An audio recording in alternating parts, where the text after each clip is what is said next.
জি ভাই, প্রথম প্রশ্ন, চোখ বন্ধ করে নামাজ পড়লে মনোযোগ বাড়ে, চোখ খোলা রেখে নামাজ পড়লে আমার মনোযোগ সেভাবে আসে না, আমি কি করব? উত্তর হলো যে চোখ সাধারণ অবস্থাতে চোখ খোলা রেখে নামাজ পড়বো আমরা।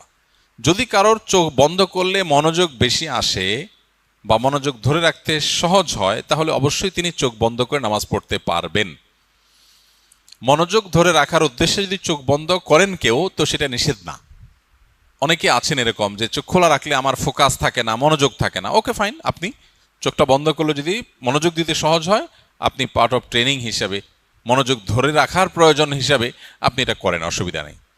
কিন্তু যদি কেউ এটাকে নামাজের সিস্টেম মনে করে, মনোযোগের সাথে সম্পর্ক না, বরং তিনি মনে করেন চোখ বন্ধ করলে মনে হয় সওয়াব বেশি হবে, তাহলে এটা ভুল ধারণা। নামাজের মধ্যে স্বাভাবিক অবস্থায় আমরা চোখ খোলা রেখে নামাজ পড়ব, কিন্তু মনোযোগ ধরে রাখতে যদি কারোর সহজ হয়, তাহলে সেই প্রয়োজনে তিনি অবশ্যই চোখ বন্ধ করে নামাজ পড়তে পারবেন। আমি নফল সালাত যেমন ইশরাক, দোহা এবং আরও যেসব নামাজ আছে সেগুলো কখন কিভাবে আদায় করবো এ সম্পর্কে জানতে চাই। নফল নামাজ, বিশেষ করে ইশরাক, দোহা, তাহাজ্জুদ, এগুলোর টাইমিংটা কি?